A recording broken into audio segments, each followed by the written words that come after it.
México de mis amores.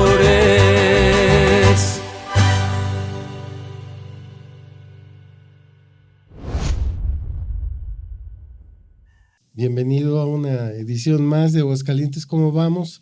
El observatorio que busca responderle a Aguascalientes precisamente eso, ¿cómo vamos? Y ahora con dos especialistas muy importantes en cuestiones demográficas, en indicadores, etcétera. Y bueno, cerramos el año con algunos datos importantes, desde luego que dan cuenta ya de procesos de envejecimiento. Su servidor acaba de entrar al séptimo piso y ya vi que de 70 a 79 creo que más de 50,000, ¿no? Sí, o sea, que dices, bueno, ya está llegando pues la población que en algún momento era como los baby boomers, etcétera, y ahora pues ya nos está tocando ahí un oldie boom o rookie boom, no sé cómo le vayan a llamar, pero que sí va a requerir muchas novedades. Pero a ver, Anita, ¿tú qué nos comentas de esta dinámica? Bueno, pues buenas tardes a todos. Como ya lo habíamos platicado en algunas otras sesiones, hemos estado viendo cómo la población se está envejeciendo en el mundo y se está envejeciendo en México y se está envejeciendo en Aguascalientes. Es algo que está sucediendo. Están dejando de nacer niños y esa dinámica pues es una transición que nos está señalando que hay nuevas necesidades y que nos pone muchas alertas de que debemos atenderlas en beneficio, obviamente, de la población, porque en este momento el reto ya no es saber cuántos somos. Uh-huh. Pues no, el dato se actualiza, se proyecta. El reto es cómo vivimos. Más cualitativo. Y cómo le hacemos para vivir mejor. Porque al final del día estamos teniendo progresos importantes en ciertas áreas, pero dentro de la misma área existe una dicotomía, por decirlo de alguna manera, porque les pongo un ejemplo, en el tema de salud. Tenemos mayor esperanza de vida, hay más cobertura en los servicios de salud, pero tenemos más enfermedades crónico-degenerativas. En la población más grande. En la población de niños tenemos el problema de la obesidad. Tenemos algunos retrocesos en la prevención. Lo acabamos de ver el año pasado con las vacunas. Entonces, sí tenemos ahí como que dentro de un mismo tema avances, pero también tenemos retrocesos y sobre todo tenemos muchos retos. Yo comenté el tema de salud por decir algo, pero si le entramos a otros temas vamos a ver que pasa exactamente lo mismo. Y por otro lado, algo que yo veo venir y que tú, Eugenio, lo has comentado infinidad de veces, es la problemática que nos viene con el incremento de la población adulta mayor. En un análisis que veíamos hace tiempo decíamos, del 90 al 2020, la población de Aguascalientes se duplicó, pero la población de 65 y más se triplicó. Y ahorita estamos esperando que en el 2050 vamos a hacer una cantidad impresionante de personas en esos grupos de edades. ¿Y qué pasa con esta población? Que bueno, pues es necesario tener un buen sistema de pensiones para ellos, un buen sistema de cuidados, pero no solo eso. A nivel mundial se está viendo la problemática de que las personas, tanto los adultos mayores como los jóvenes, tienden a estar más en solitario, a abandonarse de alguna manera y no creo que sea por gusto.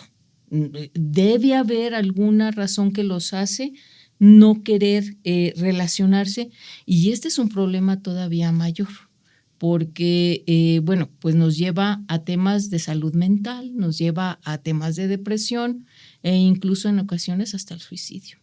Entonces, yo a grandes rasgos veo un panorama de este tamaño, esa transición que creo que si no la atendemos, vamos hacia lo que acabo yo de comentar.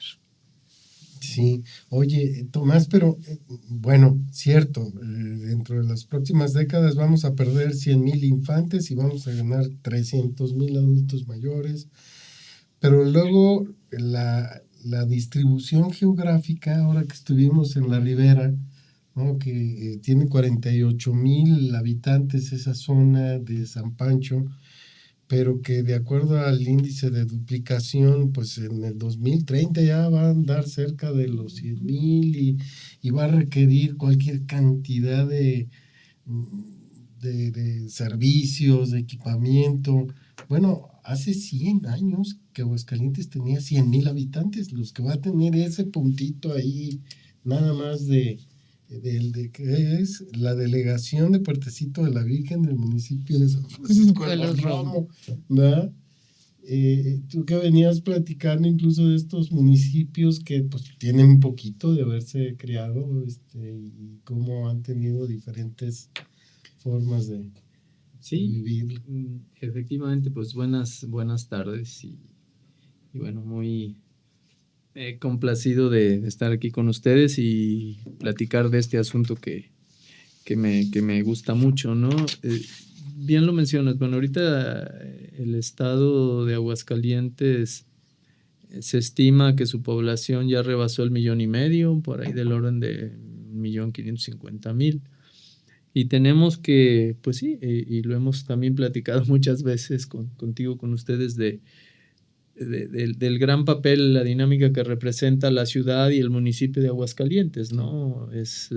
Ahora sí que prácticamente toda la dinámica estatal está, ahora sí, como aquel juego del parchís, ¿no? Que todos al ritmo del dado, ¿no? Ahí todos jugamos al ritmo del dado, ¿no? En este caso.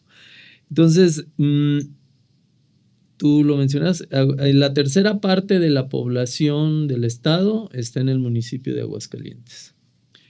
En 1990, bueno, cuando salieron los resultados, en 1990 todavía tenía 9 municipios el estado, ¿no? En 1992 se crearon los municipios del territorio del municipio de Aguascalientes, del municipio capital, se crearon El Llano y San Francisco de los Romo.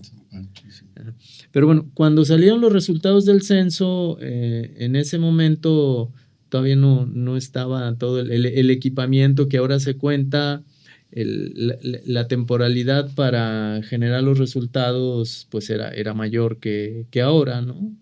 Entonces me acuerdo, cuando salieron los resultados también en el 92, aunque los datos eran del 90, pues ya se generaron los resultados como si ya hubieran estado esos municipios desde 1990. Claro. Pero bueno, para poner en ejemplo, en 1990, si juntamos al municipio de Aguascalientes, San Francisco y El Llano, que en ese momento era uno solo, era el 70% de la población lo que residía en esos 3 municipios, ¿no? Entonces, de ahí para acá, estos 2 municipios han seguido un camino muy, muy diferente, ¿no? San Francisco es el municipio con la mayor dinámica de crecimiento de población ahorita, tú lo acabas de mencionar, el asunto de la Ribera, Puertecito de la Virgen, localidades que traen potencial para duplicar su población en cosa de 9, 10 años, ¿no? Y en cambio el llano que no está sobre el Valle Central, donde se ha ubicado todo el proceso de desarrollo industrial, manufacturero de la entidad, el llano se ha quedado rezagado. En 1990, el llano solito representaba el 1.7% de la población del estado. Ahora en el 2025 se estima que es el 1.4%, ¿no? De hecho, Aguascalientes ha mantenido su participación. En el 90 tenía 66.6, 1 de cada 3. Se estima que en el 2025 tiene el 66.4, 1 de cada 3, digamos. Ha mantenido su participación relativa. 2 de cada 3. 2 de cada, perdón, sí, 2 de cada 3. 66. Ha mantenido su participación relativa. De los otros 10 municipios, solamente Jesús María y San Francisco de los Romo han aumentado su participación relativa. Jesús María en el 90 tenía el 5.7%, ahorita se estima el 9.1% de la población del estado, y San Francisco se estimaba el 2.1% y ahora prácticamente el 5%, 4.9%. Ya rebasó a Calvillo. Calvillo, que en el 90 era el segundo municipio más poblado, 6.7%, ahora tiene apenas el 3.94%.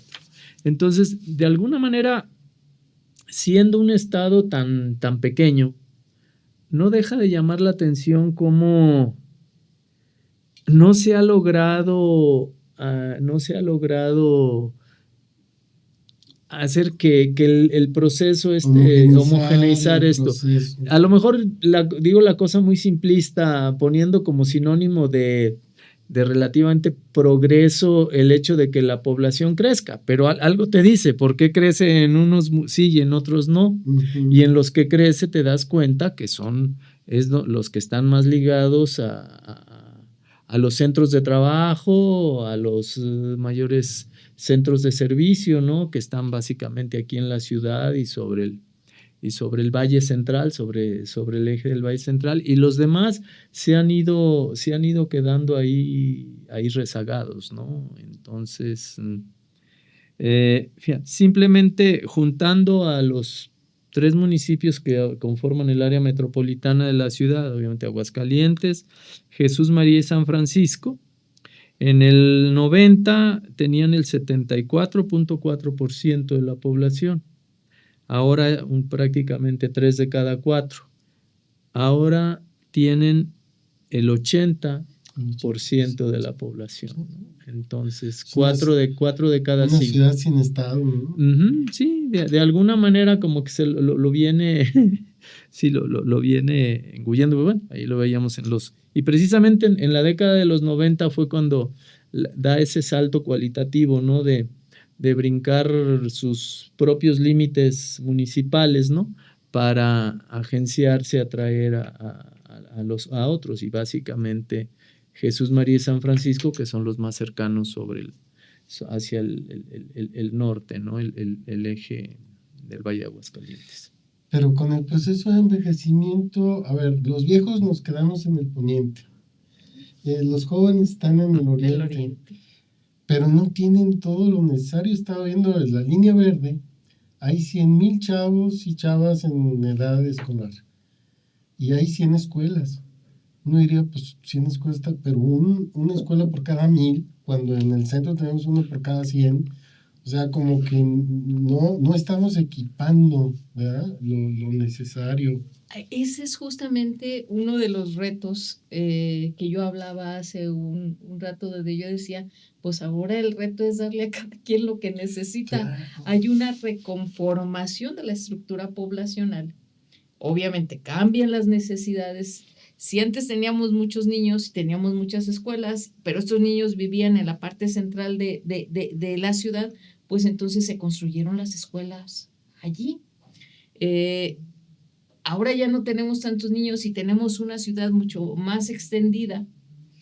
Ya los que vivían antes en el centro se fueron hacia las periferias, pero en las periferias no se ha alcanzado a construir lo necesario, y la parte central tiende a quedarse vacía.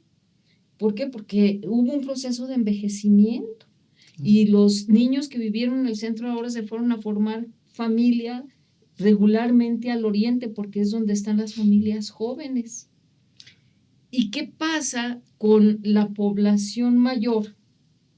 Que todavía se queda alguna en el centro y a otra en las colonias que le siguieron luego en su fundación, por decirlo de alguna manera, pues que para ellos se necesitan otro tipo de servicios. Ya lo comentábamos hace un ratito, necesitamos cuidados y un sistema de cuidados que realmente apoye a toda esta población alta, pero que además se proyecte a cómo se va a ir requiriendo de aquí a algunos años todavía más, ¿no? Porque yo recuerdo que cuando hacíamos antes los análisis decíamos, la población va a envejecer, veíamos las condiciones de aquel entonces, decíamos, la población va a envejecer, pero van a ser ancianos pobres y enfermos. Sí. Pero si ya lo veníamos viendo desde entonces, es aquí donde decimos, no, ya no tenemos tiempo de seguirlo nada más viendo. Se tienen que aterrizar ya algunos programas de reconversión de los espacios, porque hay espacios que se pueden aprovechar perfectamente y como lo decía en su libro Carlos Hernández, la ciudad cercana, ¿no? O sea, dices, ciudades para la gente. Ciudades para la gente y acercar a la gente a donde están los servicios, no estarla llevando cada vez más y más hacia la periferia, ¿no? Entonces, yo esa es la parte que sí veo y algo que también tú nos comentabas y que son este tipo de hogares allegados, son muy necesarios para que logremos esa conexión entre los jóvenes y los más viejos, para que de alguna manera el joven no esté solo, el viejo no esté solo, pero que además nos acompañemos y nos ayudemos en ese caminar, porque todos vamos por el mismo sendero, ¿no?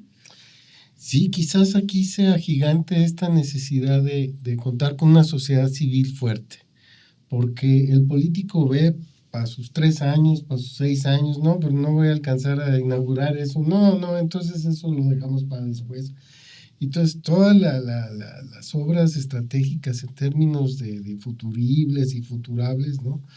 Que eso hemos tenido siempre quienes estamos cercanos de la dinámica demográfica, sí alcanzamos a ver todo el puente completito y esperan, es que se va a llegar allá. ¿Y quién está viendo hasta allá? No, nadie, ¿no? Porque no salen del cortoplacismo, ¿no? Y entonces nos damos cuenta cómo efectivamente los países que cuentan con una sociedad civil más fuerte están permanentemente haciendo lo que veníamos platicando en el camino con Tomás, y que bueno, espero que ahorita nos platiques un poco más de esto después del corte, esta intervención, ¿no? de la Contraloría Social, digamos, ¿no?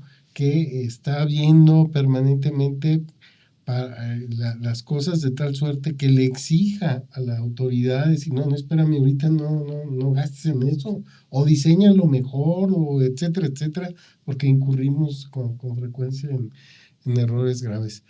Pues nos vamos a un corte y regresamos en unos minutos.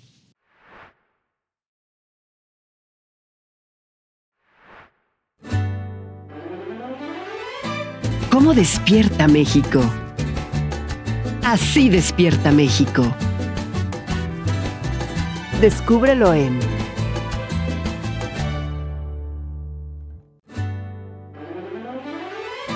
¿Cómo abraza México?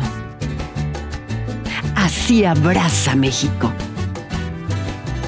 Descúbrelo en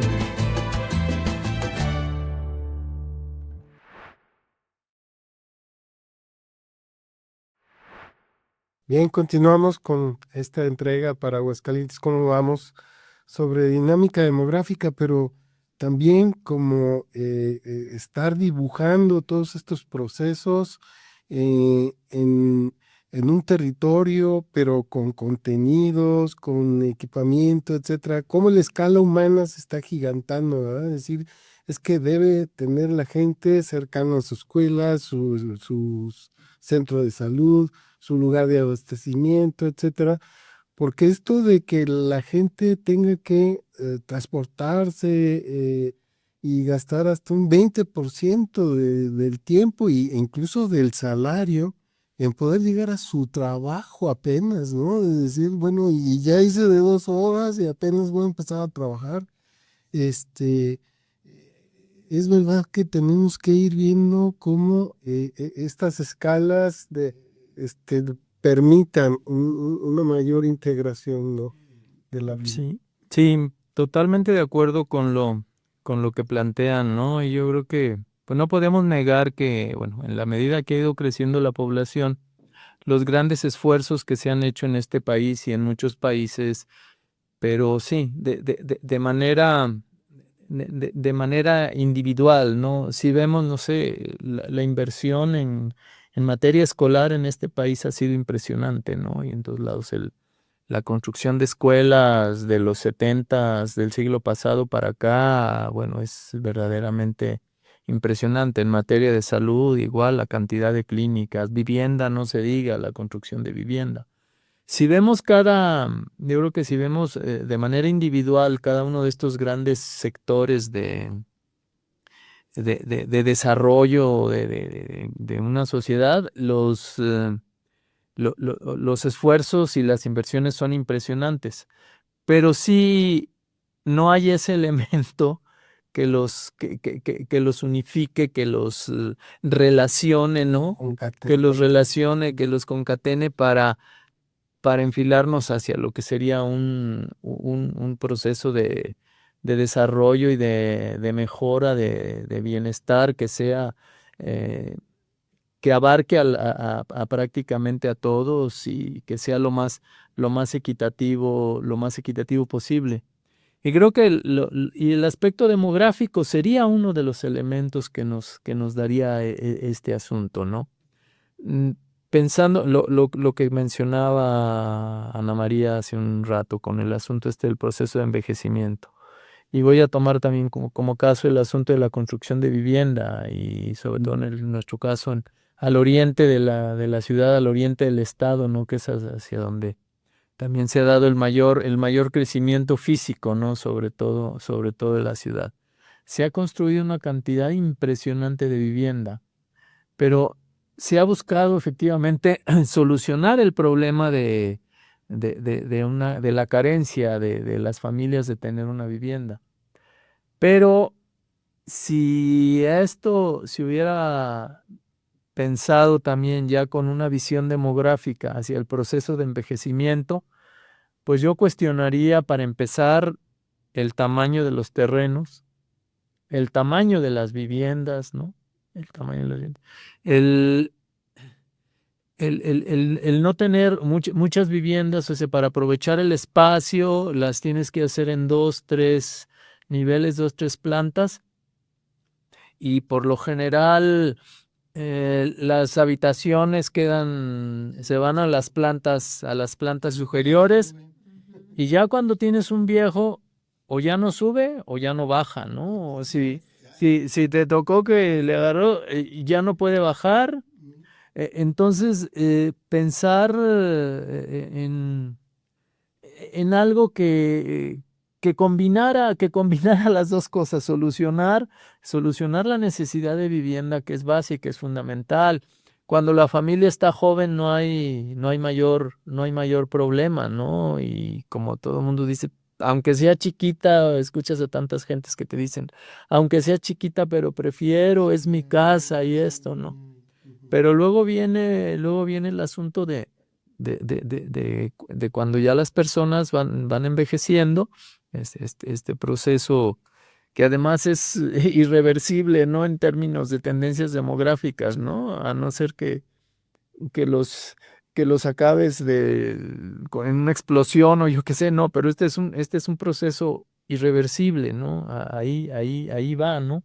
Entonces sí pensar en que pudiéramos tener viviendas que combinaran esta situación que se pensara y que se pudiera tener alguna habitación en planta baja, ¿no? Para el momento en el que ya una persona, bien sea por la edad o porque cae en alguna condición de minusvalía, pues no quede ahí atrapada, ¿no? Yo tengo un excompañero del INEGI que vive hacia acá, precisamente hacia el oriente de aquí de la ciudad, y vive con su hija, les tocó una casa de esas dúplex, a ellos les tocó la de arriba, ¿no? Y es un problemón para Sí. Carlos subir, bajar, porque ya necesita usar andadera. Entonces son situaciones verdaderamente muy, muy Pues complicadas. debemos preverlas, o sea, sí, ya sabíamos. Sí, Es que exacto. eso es lo impresionante. Cuando algo sucede, no sé,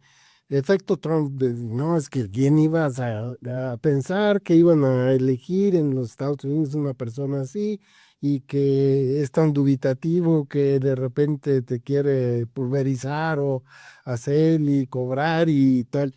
Pero de veras que la dinámica demográfica, ¿cómo te iba diciendo? Bueno, es que yo desde que los conozco estamos hablando de lo mismo, pero ya hacíamos escenarios a futuro con tanta seguridad que dices, con que nos hubieran hecho caso, hombre, de que sí, de que se iba a necesitar este tipo de equipamiento, etcétera, ¿no? En este momento, si ustedes se acuerdan, nosotros hablábamos y teníamos un producto que se llamaba Los números hablan. Y yo digo, en este momento los números ya no nada más hablan, ya gritan, pónganme atención, ¿no? Ahorita estamos hablando de los adultos mayores contra la problemática, pero, eh, por ejemplo, en el tema de vivienda. En el tema de vivienda, en el año 2000, 78% de las viviendas en Aguascalientes eran propias. Ahora, en este tiempo, es el 63%. Es decir, ya hay menos viviendas propias, pero ese no es el asunto. El asunto en parte es ese, pero en parte que las viviendas que tienen, las personas que tienen su vivienda propia, no es en su mayoría porque se la hayan comprado vía el Infonavit o vía el Fobiste o uno de esos. No, las personas en su mayor parte, hablamos de un 65%, lo han hecho por autoconstrucción. Ellos compran su terreno, ellos lo construyen y muchas de ellas están en lo que son áreas rurales. Y en las áreas rurales hay luego problemas con la tenencia porque no te da la seguridad. Entonces, aquí ya vemos varios problemas que tienen que ver con la propia vivienda. Pero si esto lo relacionamos con otro grupo sumamente importante que son los jóvenes, y vemos que los jóvenes no tienen trabajos bien pagados, no tienen prestaciones y que con lo que ganan no les alcanza para hacerse de una vivienda, aquí estamos viendo también el futuro de esos jóvenes. Ya estamos viendo hacia dónde va el caminito porque además los números nos están gritando lo que está pasando. Y entonces yo aquí lo que veo, digo, la tiene complicada la población joven de nuestro país, de nuestro estado, no porque nosotros hayamos sido mejores que ellos, sino porque las oportunidades se han ido cerrando. O sea, tenemos problemas comunes. Nosotros que vamos a pasar a la adultez y que necesitamos ciertos servicios y que no está el terreno preparado para eso. Los jóvenes que ahorita ya están requiriendo pues, ciertas, tienen sus necesidades de empleo, sus necesidades de educación. Por ejemplo, el tema de la educación. Hemos avanzado en cobertura, hemos avanzado en grados de escolaridad. Los jóvenes de ahora son mucho más preparados que los que estamos aquí. Hablan no un idioma, a veces hasta dos o más. Pero ¿qué pasa con esos jóvenes? No están teniendo oportunidad de desarrollarse profesionalmente en el campo en el cual se prepararon. Entonces, tenemos un problema porque entonces la educación no está preparando a estos jóvenes en el ámbito para conectarse con la parte laboral. ¿Y eso a qué nos lleva? Pues a que esos jóvenes algún día se van a hacer viejos y van a tener los mismos problemas de los que estamos hablando justo en este momento. Y Y todo eso lo dicen los números. Todo eso porque no es cosa que nosotros estemos aquí diciendo cosas y que a veces decimos, ¿para qué decimos tanta cosa? Bueno, pues porque conocer la realidad nos ayuda un poco más para entender cómo queremos vivir en un futuro. Para mí, o sea, lo más grave es que nosotros, pues sí, desde nuestros ámbitos tenemos años hablando de esto, pero el gobierno federal y los gobiernos estatales tienen en su seno, tenían el organismo, el instrumento. El gobierno federal, ahí está el Consejo Nacional de Población, ¿no? Y con connotados demógrafos y especialistas del desarrollo que planteaban toda una serie de aspectos, precisamente de incorporar de manera transversal, así como ahora en cualquier asunto de gobierno, cualquier política de gobierno, cuestiones de género, la no violencia, la cuestión demográfica deberían ser disciplinas transversales a todo esto, ¿no? Y ahí están los organismos, ¿no? Pero pues tengo la impresión de que, pues sí, se los tomaba en cuenta aparentemente en el papel para establecer, para palomear la misma cuestión de los ODS, ¿no? Que también de alguna manera da, te da estatus el decir estoy alineado mis objetivos o mis programas de gobierno están alineados con los objetivos de desarrollo sostenible, ¿no? Pero parece que solamente en el papel, no, ya no tanto en los hechos. Cuando yo fui coordinadora estatal del INEGI, que fueron muchos años, me tocó ver cómo fue evolucionando el Consejo Estatal de Población para mal.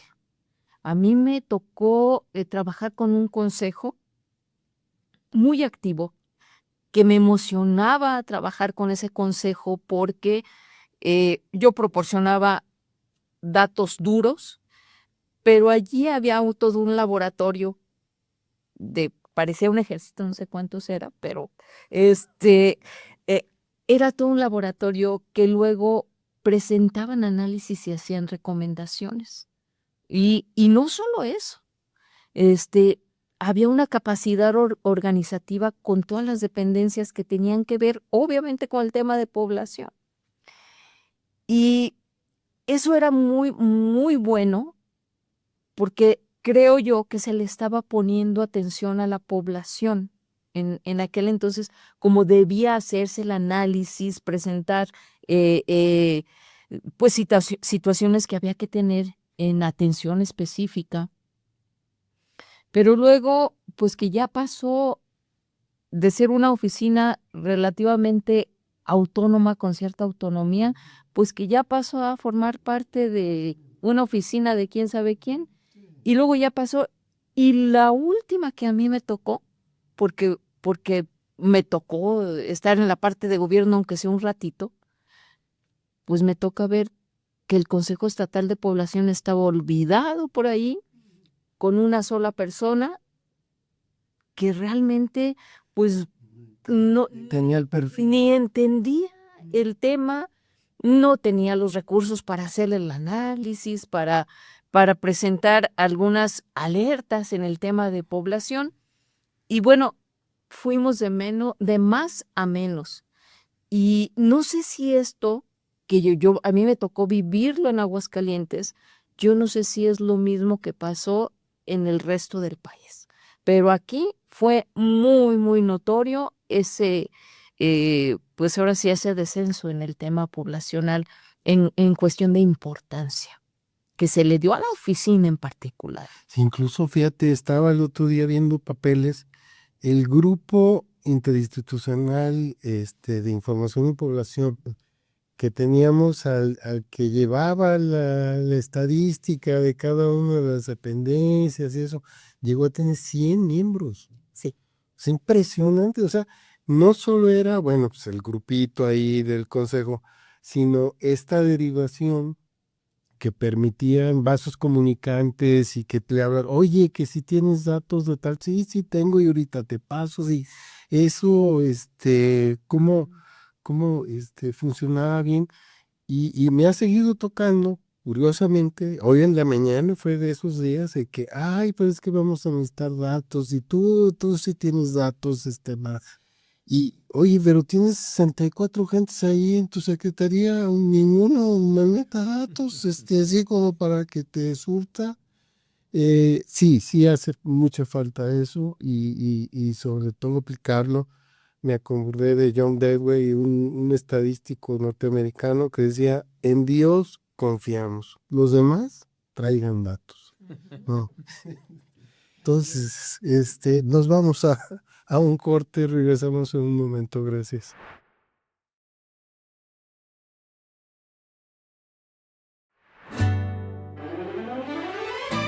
¿Cómo se dibuja México? Así se dibuja México.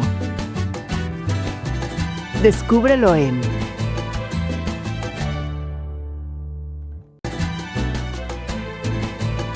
¿Cómo se mueve México? Así se mueve México. Descúbrelo en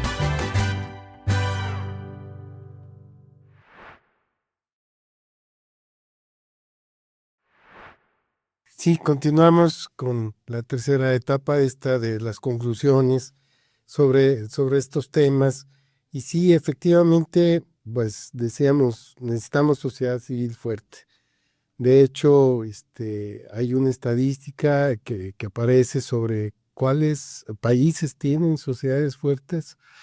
Y pues en América Latina, Uruguay, algo Chile, algo de Costa Rica, Nueva Zelanda por otro lado, en Portugal está fuerte ahora en sociedad civil, pero son las sociedades que están permanentemente viendo hacia dónde van las cosas. Ya lo que estamos haciendo, ya no ya las dependencias no van a tener estos perfiles, pero sí los observatorios, las asociaciones civiles, las agencias internacionales, pero a todos esos se les está cerrando la puerta, ¿no? A todos esos también algo de recurso que se les daba para poder seguir trabajando, los están apretando para que ya no, porque son incómodos, ¿no? Al final del día eso incomoda y entonces se les va cerrando el paso. Entonces tenemos que ser fuertes para lograr lo que tú decías, un sistema nacional de cuidados que permita cuidar desde la cuna hasta la urna, ¿verdad? Y con todo lo que eso se requiere en términos de institucionales, ¿no? De estar evaluando los procesos. Si quieres darnos tu conclusión. Bueno, en los yo nada más, el asunto de lo demográfico y bueno, cada uno de los componentes del cambio demográfico, la fecundidad, la mortalidad, la migración, nos podría llevar a a una reflexión sobre de muchos aspectos, ¿no? Sobre cada uno de estos, pero al final de cuentas la interacción de estos tres elementos sí nos encamina por un proceso de envejecimiento que no tiene reversa. Y sí es muy importante en esto la participación, obviamente, de gobierno, de la sociedad civil, pero además de las familias, al interior de las familias. Necesitamos de alguna manera un proceso, yo le llamaría de educación en materia de población, de que entendamos cada uno esta dinámica de envejecimiento, cómo afecta a cada familia. Y en la medida de lo posible, irnos preparando. Y ahorita yo conozco ya, seguramente ustedes también, casos de adultos mayores que les está tocando cuidar a sus padres, ¿eh? Pero al mismo tiempo están cuidando a sus nietos. Entonces es un proceso que ahí viene. Entonces este asunto bueno, volviendo al asunto de un sistema de cuidados, se vuelve fundamental, pero en el cual participemos todos. Pero no es solo asunto del gobierno y la sociedad, es un asunto también de cada uno. Sí, Anita, tus confusiones. Pues yo traía por aquí y les quiero comentar algunos retos que yo identifico de acuerdo al grupo de edades. En el caso de la niñez, pues está faltando educación de calidad, nutrición Sí. y entornos seguros. Eso es muy, muy necesario. En el caso de la juventud, que yo insisto tanto en la juventud porque se supone que es la parte fuerte, la que nos debería dar todo el vigor como país, como Estado, a la juventud le falta empleo digno, vivienda accesible, porque decimos, es que ya no se van de su casa, es que no se pueden ir. ¿Cómo le hacen, no? Salud mental, Ya. y oportunidades reales. Oportunidades que no sean cuentos guajiros, Ya. oportunidades para los jóvenes. En el caso de los adultos, un poco lo que hablaba Tomás, están, aparte de que están muy ocupados porque son los que ahorita son el sostén de buena parte de los hogares del país, del Estado, necesitan la estabilidad laboral y cada vez crece más la informalidad. Eso no les da estabilidad en sus empleos. Se están enfrentando a enfermedades crónicas, estos adultos. Muchos de ellos no van a tener derecho a una pensión y quienes conocemos el sistema de cuentas individuales sabemos que la pensión parece ser una caridad más que una pensión, entonces no hay una pensión digna y esto lo están viviendo ellos. Y la presión de cuidar al mayor y la presión de cuidar al menor, y ya con sus propios achaques. Y el adulto mayor, obviamente el tema de las pensiones, que relativamente está ahorita atendido con estos apoyos del gobierno federal, pero requieren atención médica. Y bueno, el servicio de salud no ha sido el más eficiente que tenemos. Necesitan cuidados y no todos tienen la suerte de tener un adulto como estos que hablábamos que cuidan al adulto mayor y al pequeño, ¿no? Muchos de ellos están solos y acompañamiento social, porque luego son los adultos mayores abandonados, aislados, y eso conlleva muchas otras problemáticas. Pues nos tenemos que despedir, pero creo que es de los programas en los que se ha hablado del problema, del remedio y el trapito. Así es que ahí está estos 3 elementos clave para poder entender cómo vamos en Aguascalientes y cómo deberíamos ir. Por ahí es todo y muchísimas gracias a la producción. México de mis amores.